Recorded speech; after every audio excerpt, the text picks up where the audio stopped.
부탁드립니다. 그리스도 편지 설교를 듣기 전에 먼저 좋아요를 눌러 주시기를 바랍니다. 잠시 수고로 유튜브 알고리즘으로 다른 사람에게 복음이 전달될 수 있습니다. 전도를 하는 마음으로 부탁드립니다. 감사합니다. 시편 43편 5절입니다. 내 영혼아, 내가 어찌하여 낭망하며 어찌하여 내 속에서 불안하여 하는고, 너는 하나님을 바라라. 나는 내 얼굴을 도우시는 내 하나님을 오히려 찬송하리로다. 영혼, 내 영혼아. 시편에서 표현을 하고 있는 말씀입니다. 시편이기 때문에 가능한 표현이라고 생각을 하고 있습니다. 우리는 성경을 볼 때 늘 비유와 은유 그리고 의인화 등의 국어적인 문법을 잘 알고 보아야 합니다. 저 역시 국어를 잘 모르지만 가능한 사전을 찾아가면서 보려고 하고 있습니다. 영혼. 히브리어 사전에서는 네펫이 숨쉬는 존재, 영혼, 생명 등이라고 나와 있는 것을 볼 수 있습니다. 물론 우리 국어로 가장 근접하게 번역이 되어 있는 것이 영혼이라는 표현이라고 생각을 하고 있습니다. 어느 것으로 표현을 한다고 해도 그 뜻만 같다면 문제가 없다고 믿고 있습니다. 고라자손의 시편입니다.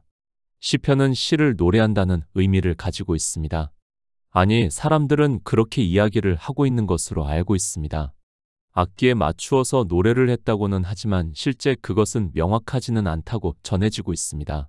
시라는 것을 먼저 생각을 하고 보아야 하고, 그러다 보니까 의미적인 부분이 더 많이 포함이 되어 있다고 생각을 해야 합니다. 내 영혼아. 사람들은 마치 실체를 대하듯이 성경을 보고 있습니다. 그러나 이 영혼이라는 단어를 보면 우리가 알 수 있듯이 실체라고 보기에는 어렵습니다. 아니, 실체라고 보는 것은 잘못될 수밖에 없다는 것을 먼저 알고 성경을 보아야 합니다. 영혼입니다. 이 영혼에 대해서만 생각을 해보기로 하겠습니다. 성경에는 사사기부터 해서 요한계시록까지 해서 이 영혼에 대해서 말씀을 하고 있습니다. 영혼에 대해서 바로 알지 못하면 그것을 실체로 받아들이고 자기 육체에 마치 이 영혼이 있는 것으로 생각을 하고 육체의 구원을 주장하게 되어 있다는 것을 알고 있어야 합니다. 욥기 7장 11절입니다. 그런즉 내가 내 입을 금하지 아니하고 내 마음의 아픔을 인하여 말하며 내 영혼의 괴로움을 인하여 원망하리이다. 비유입니다. 우리는 성경을 볼 때 비유에 대해서 정말 주의 깊게 보아야 합니다. 그러나 사람들은 성경을 너무 쉽게 그 단어만을 생각을 하면서 보고 있습니다. 욥이 지금 고난을 당하고 있습니다. 무엇이 고난을 당하고 있습니까? 쉽게 말씀을 드리면 욥은 지금 육체와 마음의 고난을 당하고 있습니다. 육체가 아픕니다. 그리고 마음이 아픕니다. 자기 육체는 병이 들어서 아프고 마음은 아들들이 다 죽고 또 부인이 여호와를 저주하고 죽으라고 말을 하고 떠나고 또 친구들이 와서 자기를 정죄를 하는 것을 보면서 욥은 마음이 아프다고 말을 하고 있습니다. 거기에 덧붙이고 있습니다. 내 영혼의 괴로움을 인하여 원망하리라고 말씀을 하고 있습니다. 실제 그는 어디가 아픈가 하면 몸과 마음이 아픈 사람입니다. 그것은 그가 실제로 느끼고 있는 것입니다. 그런데 그가 욥기에서 처음으로 내 영혼의 괴로움을 인하여 원망하겠다고 말씀을 하고 있습니다. 세 번역을 보겠습니다. 그러나 나는 입을 다물고 있을 수 없습니다. 분하고 괴로워서 말을 하지 않고는 견딜 수 없습니다. 공동 번역을 보겠습니다. 그런데 나 어찌 입을 다물고만 있겠습니까? 가슴이 메어 하소연하고 마음이 아파 울부짖지 않을 수 없사옵니다. 킹제임스 번역을 보겠습니다. 그러므로 내가 입을 삼가지 아니하고 내 영의 고통 가운데서 말하리이다. 내가 내 혼의 쓰라림 가운데 불평하리이다. 대표적인 네 가지 번역본을 보았습니다. 어떻습니까? 세 번역과 공동 번역에서는 아예 영혼이라는 단어 자체가 없다는 것을 알 수 있습니다. 그리고 킹제임스 번역에서는 내 영의 고통이라고 번역을 했고 내 혼의 쓰라림이라고 번역을 했습니다. 그리고 한글 개역 성경은 내 영혼의 괴로움을 인하여 원망하리이다 라고 번역이 되어 있습니다. 어느 번역입니까? 저는 한글 개역 성경이 가장 잘 번역이 되어 있다고 생각을 하고 있습니다. 왜 그런가 하면 영혼을 실체로 보지 않고 의미적으로 보고 있다면 욥의 고난에 대해서 그래도 가장 잘 표현을 하고 있는 것이 한글 개역 성경이 아닌가를 생각해 봅니다. 물론 사람에 따라 각기 다르다고 생각을 하고 있지만 저는 그렇게 생각을 하고 있습니다. 영혼이 실체입니까? 사전에서 말하는 것과 같이 육체 속에 깃들어 생명을 부여하고 마음을 움직인다고 여겨지는 무형의 실체라고 본다면, 그리고 그것이 영생과 연결이 되어 있는 실체라고 본다면 세번역과 공동번역이 잘 번역이 되어 있다고 생각을 하고 있습니다. 그러나 저는 실체가 아니라 의미이기 때문에 한글 개역 성경이 욥의 고난에 대해서 가장 잘 번역이 되어 있지 않나 생각을 합니다. 실체가 아닙니다. 자기 생명에 대해서 의미적인 표현이라고 하는 것이 더 맞습니다. 그렇다면 욥은 자기 생명에 대해서 지금 얼마나 큰 고난 속에 있는가를 우리가 성경을 보아서 잘 알고 있습니다. 그 고난을 가장 극적으로 표현을 하는 말씀이 바로 영혼의 괴로움을 인하여 원망하리이다 라는 말씀입니다. 원망입니다. 우리가 욥의 결론을 알고 있습니다. 지금 누구의 잘못으로 인하여 고난을 받고 있습니까? 그가 율법주의에 빠져 있는 것을 보고 하나님께서 그에게 고난을 주시고 있습니다. 그 고난을 받고 난 후에 하나님께서 나타나셔서 말씀을 하시자 욥이 회개를 하는 것을 그 결말로 우리가 성경을 보고 잘 알고 있는 말씀입니다. 욥입니다. 다시 말씀을 드립니다. 그가 고난을 받고 있습니다. 그것은 육체와 마음이라는 것을 너무도 잘 알고 있습니다. 그렇기 때문에 세번역과 공동번역에서는 영혼이라는 단어를 쓸 수 없었던 것으로 생각이 됩니다. 구원을 받는 영혼이 고난을 받음으로 해서 하나님께 분함을 하소연한다면 그것 자체가 이상하게 된다는 것을 우리가 알고 있습니다. 킹제임스 번역도 마찬가지입니다. 내 영의 고통 가운데서 말을 한다고 번역이 되어 있습니다. 성경에서 말씀을 하고 있는 영의 의미를 안다면 그 영이 고통을 당한다는 것은 있을 수 없다는 것을 알 수 있습니다. 그리고 혼이라는 단어를 사용하는 것도 역시 문제가 된다고 생각을 하고 있습니다. 그 혼보다는 마음이라는 단어가 적절하지 않은가를 생각하고 있습니다. 욥은 하나님을 잘 믿었습니다. 그의 고백에서 보면 그는 스스로가 말을 하듯이 내게서 흠을 찾을 만한 것이 없다고 말을 하고 있습니다. 그런 그로서는 당연히 자기 영혼의 괴로움을 인하여 원망할 수밖에 없습니다. 자기가 구원을 받는 데 있어서 아무 잘못이 없는데 하나님께서 이런 고난을 주시는 것에 있어서 내 영혼의 괴로움을 인하여 원망한다고 말을 하게 되어 있습니다. 지금 상황입니다. 욥은 곧 죽을 것 같습니다. 온 몸에도 악창이 나 있고 겨우 목숨만 붙어 있는 상태에서 친구들과 변론을 하고 있습니다. 그가 죽으면 어떻게 됩니다? 그 영혼 구원은 받을 수 없기 때문에 받지 못하는 괴로움을 원망한다고 말을 하고 있습니다. 그가 하나님을 믿었습니다. 그가 왜 순전하고 정직하여 악에서 떠나 살았습니까? 그것은 바로 영혼 구원을 받기 위해서입니다. 그런데 그렇게 살은 자기가 지금 고난을 당하고 있고 인간적인 생각으로는 곧 죽을 운명 앞에 있습니다. 그런 그가 내 영혼의 괴로움을 인하여 원망한다는 말씀은 가장 잘 번역이 되어 있는 말씀이 아닌가를 생각을 하게 됩니다. 자기는 구원을 받을 것으로 알고 있었습니다. 그런데 지금 상황을 보니까 구원은 고사하고 자기 생명마저 곧 죽게 되어 있습니다. 그런 그가 하나님께서 내 영혼의 괴로움을 인하여 원망한다는 말씀은 가장 적절한 표현입니다. 자기는 구원을 받기 위해서 살았는데 그 구원을 못 받는 사람과 같은 이성적 생각이 드니까 욥으로서 할 수 있는 최상의 표현이라고 생각을 하고 있습니다. 그의 생각입니다. 실제 그는 자기가 구원을 받을 수 없다는 생각을 가지게 됩니다. 자기가 알 수 없는 고난을 당하는 것을 보면서 친구들은 와서 내가 무슨 잘못이 있는가를 생각해 보라고 말을 하고 있습니다.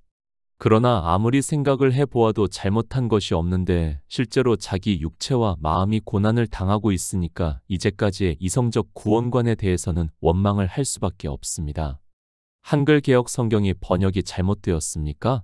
그래서 히브리어를 보고 오류가 많다고 이야기를 하고 있습니까? 저는 그렇게 생각을 하지 않고 있습니다. 성경은 구원에 대해서 말씀을 하고 있습니다. 그렇다면 한글 개역 성경보다 더 잘 번역이 되어 있는 성경은 없다는 것을 알아야 합니다.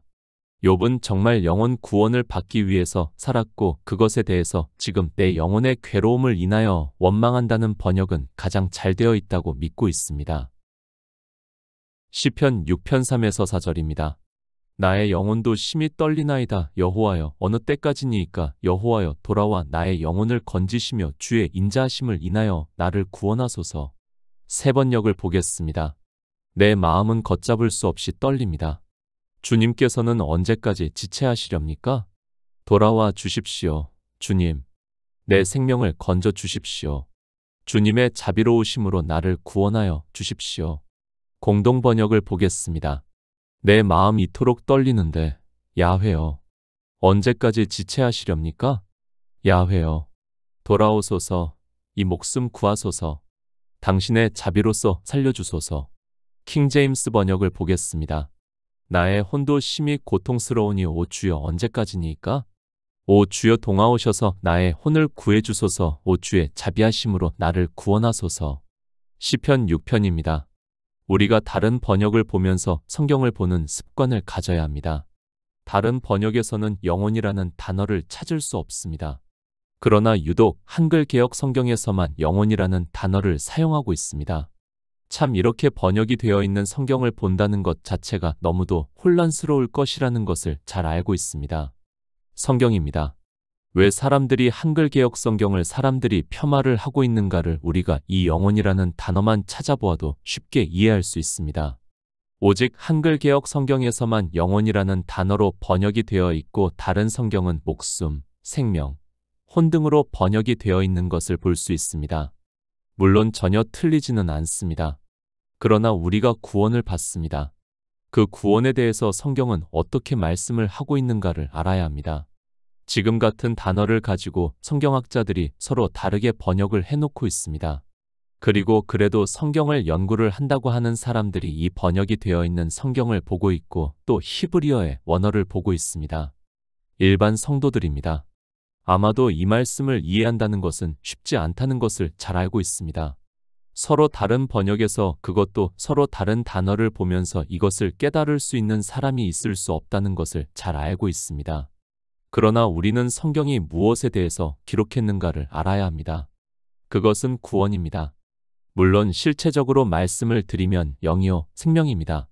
그러나 그것을 영혼이라는 의미로 사용을 하고 있다는 것을 또한 우리는 바로 알고 있어야 합니다.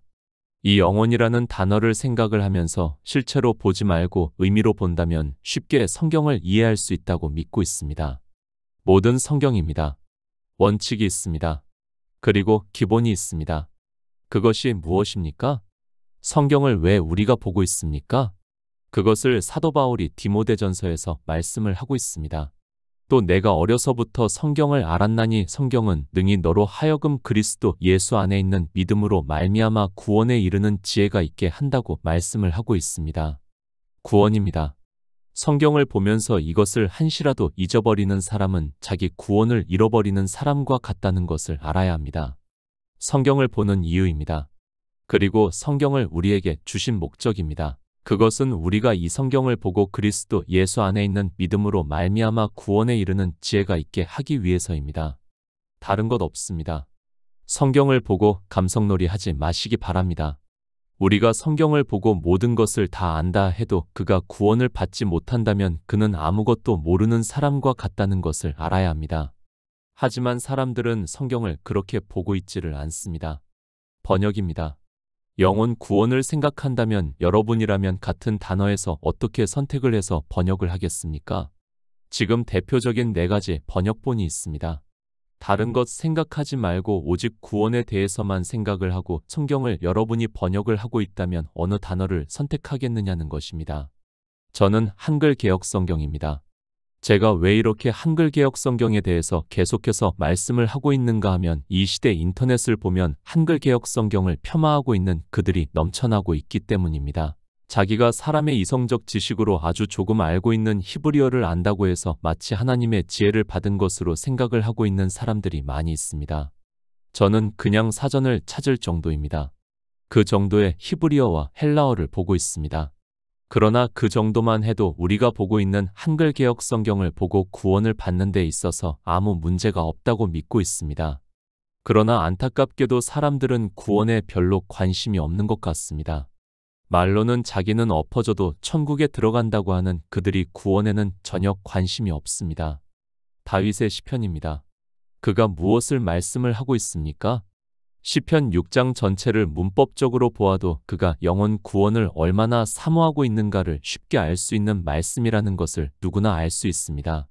그런데도 사람들은 성경을 그렇게 보지를 않고 있습니다. 어떻게 봅니까? 육체의 일로 보고 있습니다. 모든 성경은 다 그리스도 예수 안에 있는 믿음으로 말미암아 구원에 이르는 지혜가 있는데 사람들은 성경을 이렇게 보고 있지를 않다는 말씀입니다. 만약에 사도 바울이 말씀을 하고 있는 디모데전서의 말씀을 알고 있다면, 그들의 생각에 기억이 되어 있다면 시편의 말씀은 한글 개역 성경이 가장 적절하다는 것을 알 수 있습니다. 시편 6편입니다. 정말 잘 보시기 바랍니다. 다윗이 무엇을 위해서 기록했습니까? 자기 육체의 일을 위해서 이 시편을 기록했다고 생각을 하고 있습니까? 그는 구원을 받기 위해서 구원을 사모하는 마음으로 내가 탄식함으로 곰핍하여 밤마다 눈물로 내 침상을 띄우며 내 요를 적신다고 말씀을 하고 있습니다. 육체의 일입니까? 그것을 위해서 다윗이 지금 이렇게 고백을 하고 있습니까? 그렇게 생각을 하는 사람이 있다면 그는 하나님을 믿는 사람이 아니라 그저 종교인에 불과하고 그저 성경을 세상의 책으로 보고 있는 사람에 불과하다는 것을 알아야 합니다. 영혼 구원입니다. 우리 성도에게 그보다 더 소중한 것이 어디 있습니까? 그래서 주님께서 나는 그의 명령이 영생인 줄 안다고 말씀을 하고 있습니다. 그리고 전도서에서 솔로몬이 모든 것이 다 헛되다고 말씀을 하고 난 후에 일의 결국을 다 들었으니 하나님을 경외하고 그 명령을 지킬지어다, 이것이 사람의 본분이라고 말씀을 하고 있습니다. 기본입니다. 제가 분명히 말씀을 드립니다. 여러분이 정말 하나님의 은혜로 이 성경의 모든 말씀을 다 풀었으면 뭐합니까? 그래서 그것을 이 세상에 남겨놓고 죽었으면 뭐합니까? 그것은 아무 의미가 없습니다. 구원을 받지 못한다면 그는 다른 사람에게는 유익을 주었을지 몰라도 자기 자신에게는 가장 불행한 사람이라는 것을 알아야 합니다. 구원입니다. 저는 모든 것을 다 잃는다 해도 구원만 받을 수 있다면 그것으로 모든 것을 다 얻었다고 믿는 사람입니다. 그런데 이 시대는 교회 안에 있는 사람들의 생각이 전혀 다릅니다. 아니, 우리가 성경을 번역해 놓은 것만 보아도 신학자라고 하는 사람들의 생각이 어디에 있는가를 쉽게 알 수 있습니다. 시편 43편 5절입니다. 내 영혼아, 내가 어찌하여 낭망하며 어찌하여 내 속에서 불안하여 하는고, 너는 하나님을 바라라. 나는 내 얼굴을 도우시는 내 하나님을 오히려 찬송하리로다. 세 번역을 보겠습니다. 내 영혼아, 어찌하여 그렇게도 낙심하며 어찌하여 그렇게도 괴로워하느냐? 하나님을 기다려라. 이제 내가 나의 구원자, 나의 하나님을 또다시 찬양하련다. 공동 번역을 보겠습니다. 어찌하여 내가 이토록 낙심하는가? 어찌하여 이토록 불안해하는가? 하느님을 기다리리라. 나를 구해 주신 분, 나의 하느님, 나는 그를 찬양하리라. 킹제임스 번역을 보겠습니다. 내 혼아, 어찌하여 낙담하느냐? 어찌하여 내가 내 안에서 불안해하느냐? 너는 하나님을 바라라. 내 얼굴을 강건케 하시는 분이여. 내 하나님이신 그분을 내가 여전히 찬양하리라. 내 영혼아. 같은 말씀이 3번 반복이 되고 있습니다. 시편 42편에서부터 시작을 해서 시편 43편 5절을 끝으로 해서 3번이 반복이 되는 것을 볼 수 있습니다. 혹자는 이것을 후렴이라고 말을 하고 있습니다. 그러나 저는 그렇게 보고 있지는 않습니다. 물론 고라 자손이 찬양을 하는 자손이라는 것은 알고 있고 그 자손이 성전을 그리워하면서 지은 시편이라는 것도 알고 있습니다. 낭망, 희망을 잃은 것을 말하고 있습니다. 그러니까 고라 자손의 시편은 예루살렘으로 다시 돌아가는 것에 대한 희망을 잃은 것을 말씀을 하고 있습니다. 예루살렘의 성전을 말씀을 하고 있습니다. 그러나 성경은 다 영적인 의미가 있다는 것을 알고 보아야 합니다. 성전입니다. 물론 이 세상에는 예루살렘에 있습니다. 그러나 고라 자손의 시편은 단순히 이 세상에 있는 예루살렘으로 돌아가는 것을 말씀하고 있지 않습니다. 그것은 결국 구원을 받아 하늘 성소에 들어가는 것을 의미를 하고 있다는 것을 알고 있어야 합니다. 성경은 육적인 말씀이 아닙니다. 물론 분명히 고라 자손의 시편은 육적으로 예루살렘 성전을 그리워하는 것은 맞습니다. 그러나 단순히 그것을 육적으로 보기에는 성경을 기록한 목적에서 벗어난다는 것을 알아야 합니다. 모든 성경은 우리에게 예수 그리스도 안에 있는 지혜로 말미암아 구원에 이르게 하고 있습니다. 구원에 대한 말씀입니다. 그 구원에 대한 희망이 없어졌다는 의미로 고라 자손은 시편을 기록했다고 저는 믿고 있습니다. 그러면서 그들은 내 영혼아 내가 어찌하여 낭망하며 어찌하여 내 속에서 불안하여 하는고 너는 하나님을 바라라 나는 내 얼굴을 도우시는 내 하나님을 오히려 찬송하리로다 라고 말씀을 하고 있습니다. 빌립보서 1장 19절입니다. 이것이 너희 간구와 예수 그리스도의 성령의 도우심으로 내 구원에 이르게 할 줄 아는 고로. 히브리서 2장 18절입니다. 자기가 시험을 받아 고난을 당하셨은즉 시험받는 자들을 능히 도우시느니라. 나를 도우십니다. 무엇에 대해서 도우시는 하나님입니까? 사람들은 하나님을 믿으면서 너무 샤머니즘에 빠져 있는 것을 볼 수 있습니다. 하나님께서 도우신다고 하니까 모든 것에 있어서 아무 것에나 다 도와주시는 것으로 생각을 하고 있습니다. 절대 아닙니다. 하나님께서는 우리 구원에 대해서만 도와주시고 있습니다. 늘 말씀을 드리지만 하나님께서는 우리 영혼 구원에 대해서만 도와주신다는 것을 알고 있어야 합니다. 그러나 사람들은 바알의 사상에 물들어서 이 세상의 모든 것에서 도와주시는 것으로 생각을 하고 있습니다. 구원입니다. 그것에 대해서 찬송을 하고 있습니다. 고라 자손의 시편은 3번을 반복해서 말씀을 하고 있습니다. 자기가 포로로 잡혀가 있는 중에서 육체적으로는 고난을 당하고 있지만 구원을 해주시는 하나님을 바라면서 나를 도와주셔서 내가 구원을 받았다고 하면서 찬송을 하고 있는 말씀입니다. 하나님입니다.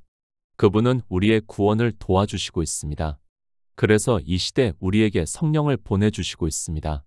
성령이 우리 가운데 오심으로 해서 우리가 진리 가운데로 인도함을 받아서 구원을 받을 수 있다는 것을 말씀을 하고 있습니다. 고라 자손은 시편 42편부터 3번의 반복은 정말 구원을 바라는 그들의 마음을 그대로 담겨 있다고 보는 것이 맞습니다. 이스라엘의 육입니다. 그것은 우리의 영의 일이라는 것을 분명히 알고 있어야 합니다. 그저 단순하게 그들의 육의 일로만 생각을 하면 성경을 아무리 보아도 구원에 대해서 우리는 깨달을 수 없다는 것을 알아야 합니다. 구원을 바라는 마음을 담은 선지자들의 말씀을 통해서 이 시대는 살아가는 우리에게 같은 마음을 하나님께서 주시고 있다고 저는 믿고 있습니다. 육체적입니다. 그 상황으로 볼 때는 내 영혼이 낭망하고 불안해할 수밖에 없다는 말씀입니다. 그러나 영의 일을 생각하면 하나님을 바라는 믿음이 있으면 나는 내 얼굴을 도우시는 내 하나님을 오히려 찬송하리라고 말씀을 하고 있습니다. 그러니까 구원을 받은 자기 영혼을 보면서 오히려 하나님을 찬송한다고 말씀을 하고 있습니다. 찬송입니다. 우리가 왜 하나님을 찬송을 합니까? 그저 육적인 것을 도와주심으로 해서 찬송을 합니까? 물론 이 시대 샤머니즘에 빠져 있는 사람들은 하나님을 그렇게 믿고 있습니다. 그러나 우리 성도는 내 영혼을 구원하시는 하나님을 믿음으로 오히려 찬송할 수 있다고 고라 자손의 시편과 같은 고백이 있다고 저는 믿고 있습니다. 믿음입니다. 그들이 육체적으로는 도무지 희망이 없습니다. 그러나 그들은 자기가 구원을 받은 것에 있어서 하나님께 찬송을 하고 있다고 말씀을 하고 있습니다. 우리 성도의 삶이라고 저는 믿고 있습니다. 우리 역시 육체적으로는 도무지 희망이 없는 것과 같은 삶을 살아가고 있습니다. 그러나 이 믿음이 있기 때문에 오히려 하나님을 찬송하고 있다고 믿고 있습니다. 구원을 생각하시기 바랍니다. 성경을 보면서도 구원을 생각하지 않고 있다면 그는 성경을 그저 이 세상의 책으로 보고 있는 사람이라는 것을 알아야 합니다. 하나님께서 우리에게 성경을 주신 분명한 이유는 바로 이 성경을 보고 성령의 감동을 받아 우리가 구원에 이르는 지혜를 얻게 하기 위해서입니다. 베드로전서 1장 9절입니다. 믿음의 결국 곧 영혼의 구원을 받음이라. 3번역을 보겠습니다. 여러분은 믿음의 목표 곧 여러분의 영혼의 구원을 받고 있는 것입니다. 공동번역을 보겠습니다. 그것은 여러분의 믿음이 결국 영혼을 구원하였기 때문입니다. 킹제임스 번역을 보겠습니다. 이는 너희의 믿음의 결과 곧 너희 혼들의 구원을 받음이니라. 구원입니다. 이 구원에 대해서 번역을 할 때는 거의 다 같게 번역을 한 것을 여러분이 볼 수 있습니다. 계속해서 강조를 해서 말씀을 하고 있지만 우리가 성경을 보는 단 한 가지의 이유입니다. 성경은 능히 너로 하여금 그리스도 예수 안에 있는 믿음으로 말미암아 구원에 이르는 지혜가 있게 한다고 말씀을 하고 있습니다. 번역입니다. 구원을 생각하면서 번역을 한다면 당연히 영혼 구원이라는 말씀이 맞는다는 것을 알 수 있습니다. 그러나 구약의 말씀들을 우리가 보아서 잘 알고 있습니다. 다른 번역에서는 영혼이라는 단어를 쓰기보다는 다른 단어를 선택하는 것을 보았습니다. 영혼이라는 단어입니다. 앞에서 히브리어로 말씀을 드렸습니다. 이 영혼이라는 단어는 의미적이라고 저는 보고 있습니다. 그리고 영혼이라는 것은 앞에서 말씀을 드린 것과 같이 실체가 아니라 자기 생명에 대해서 비유적으로 표현을 하고 있다는 것을 우리가 알아야 합니다. 영혼이 있습니까? 그 실체가 있다고 하지 마시기 바랍니다. 그 실체는 없습니다. 다만 비유적으로 성경은 생명에 대해서 말씀을 할 때 사용하고 있다는 것을 알고 있어야 합니다. 생명을 바라는 마음의 비유적인 표현이지 마치 진짜 영혼이 있는 것으로 생각을 해서는 안 됩니다. 킹제임스 번역입니다. 계속해서 보고 있지만 진짜 혼이 있는 것과 같이 일관성이 있게 번역이 되고 있는 것을 볼 수 있습니다.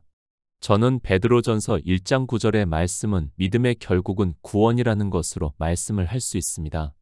여기서 영혼이라는 단어를 채택하지 않더라도 우리는 구원이라는 그 단어만으로도 충분히 그 뜻을 알 수 있다고 믿고 있습니다. 단어만 쓰고 있습니다. 성경은 영의 일을 말씀을 하고 있습니다. 우리가 영이라고 해서 그것의 분명한 실체를 표현할 수 있는 것이 절대로 아니라는 것을 알아야 합니다. 그런 의미에서 영혼이라는 단어도 마찬가지라고 저는 믿고 있습니다. 마치 자기 영혼이 있는 것과 같이 이야기를 하고 있는 사람들은 성경을 오해하고 있는 사람입니다. 번역의 오해입니다. 그것 때문에 사람들이 성경을 오해를 하고 있는 것을 볼 수 있습니다. 물론 번역이 아무리 잘 되어 있더라도 마찬가지입니다. 이스라엘 사람들은 자기 나라 말을 쓰고 보고 있지만 그들 역시 이 구원을 이해하지 못하다 보니까 결국에는 육체가 되고 말았다는 것을 성경이 말씀을 하고 있습니다. 내 영혼아, 실체가 있는 것입니까? 계속해서 제가 질문을 던지고 있습니다. 이 문제가 해결이 안 되면 사람들은 계속해서 이 영혼이 실체가 있는 것으로 받아들이게 되어 있고 그런 그들이 이 영혼이 자기 안에 있다고 하면서 육체 속에 깃들어 생명을 부여하고 마음을 움직인다고 여겨지는 무형의 실체라고 믿게 되어 있습니다. 절대 아닙니다. 육체 속에 깃들여 있지 않습니다. 그리고 마음을 움직일 수 있는 것도 아니라는 것을 알아야 합니다. 히브리어를 다시 생각해 보겠습니다. 숨 쉬는 존재, 영혼, 생명이라고 되어 있습니다. 생명이 어떻게 내 마음을 움직일 수 있다고 생각을 하고 있습니까? 푸시케, 헬라어입니다. 역시 비슷합니다. 영혼, 목숨, 생명이라고 되어 있는 것을 볼 수 있습니다. 그 중에서 사람들이 선택을 해서 번역을 하고 있다고 보는 것이 맞습니다. 히브리어나 헬라어나 마찬가지로 생명에 대해서 말씀을 하고 있다는 것을 알아야 합니다. 우리는 정말 이 영혼에 대해서 바로 알아야 합니다. 영의 생명을 바라는 마음에서 표현이 되고 있는 히브리어의 전형적인 표현이라고 보는 것이 맞습니다. 또한 헬라어도 마찬가지라고 생각을 하고 있습니다. 영혼이라는 단어를 선택함으로 해서 구원에 대해서 조금 더 구체적으로 접근을 하려고 하는 성경적 표현이라고 보는 것이 맞습니다. 구원입니다. 주님께서 분명하게 말씀을 하셨습니다. 살리는 것은 영이라고 말씀을 하고 있습니다. 성경은 이 영에 대해서 말씀을 하고 있습니다. 이 영을 우리의 언어로는 어떻게 표현할 수 있는 방법이 없습니다. 그래서 주님께서도 영이라고 말씀을 하고 있습니다. 이 영이 실체입니다. 그러나 우리는 내세의 일이기 때문에 이 영에 대해서는 아무것도 알 수 없습니다. 주님께서 말씀하신 대로 단지 생명이라는 것으로 우리가 이해를 하고 있습니다. 이 영에 대해서는 이미 그리스도 편지에서 많은 말씀을 했다고 생각을 하고 있습니다. 영혼, 우리 인생들에게 구원을 사모하는 마음을 주시고자 하는 표현이라고 저는 믿고 있습니다. 그래서 믿음의 결국은 영혼 구원이라고 말씀을 하고 있지 않은가 생각하고 있습니다. 사모하는 마음으로 예수 그리스도를 믿어 구원을 받는 성도님들이 되시기를 예수 그리스도의 이름으로 부탁드립니다.